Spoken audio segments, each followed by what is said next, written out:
আমরা জানি কুরআন হাদিসের কোনো পরিবর্তন নাই। আল্লাহ পাকের যে কুরআন আছে, এই কুরআন আল্লাহ যেটা দিচ্ছে, যতগুলো আয়াত সৃষ্টি হয়েছে অতগুলাই থাকার কথা। কোরআনের কোনো পরিবর্তন নাই। তো কোরআনের যদি পরিবর্তন না হয়ে থাকে, তাহলে বর্তমানের মোল্লারা আগের কোরআনকে বাতিল করে দিয়ে এখন কোরআন বার করছে মাদানি, নুরানি।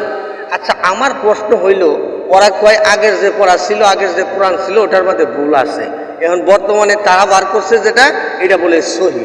আচ্ছা, তাইলে কোরআন শরীফের মধ্যেও কি ভুল থাকে? আমার প্রশ্ন হইল ওয়াহাবীদের কাছে, কোরআনের মধ্যেও কি ভুল থাকে? আরে হারামজাদা, ওহন হয়ে কোরআন বার করছে নুরানি, বার করছে মাদানি। এই হারামজাদা, কোরআন যে তুই বার করলি নুরানি মাদানি, এখন আমার প্রশ্ন হইল, তোরটা যে সঠিক, ওরা যেটা বর্তমানে যে কোরআন শরীফ পড়তাছস, এটা যে সঠিক, তার রেফারেন্স কি? আর এটা যে আগের কোরআন শরীফ পড়া যে ভুল ছিল, এটা কইলইবান কেডা? আর এই কোরআন শরীফ তৈরিবান করলো কেডা? এটা তো বড় বেদাত। এই যে হন যে নুরানি মাদানি কেটে বাড়িয়েছে, এটা তো বেদাত। এ তো রাসূলের যুগে ছিল না, এটা তো দয়াল নবীর যুগে ছিল না। দয়াল নবী তো এটা জানে না, জীবনে দেহও নাই। আর এই কোরআন তো নবীজির উপরে নাজিল হয় নাই। এই কোরআন বার করলো কেডা? এটা বার করার মতন সাহস পাইল কে? ওরা বলতেছে আগের যে কোরআন শরীফ পড়তো, আগে যেভাবে নামাজ পড়াইতো, আগে যেভাবে তেলাওয়াত করতো, এগুলা ভুল।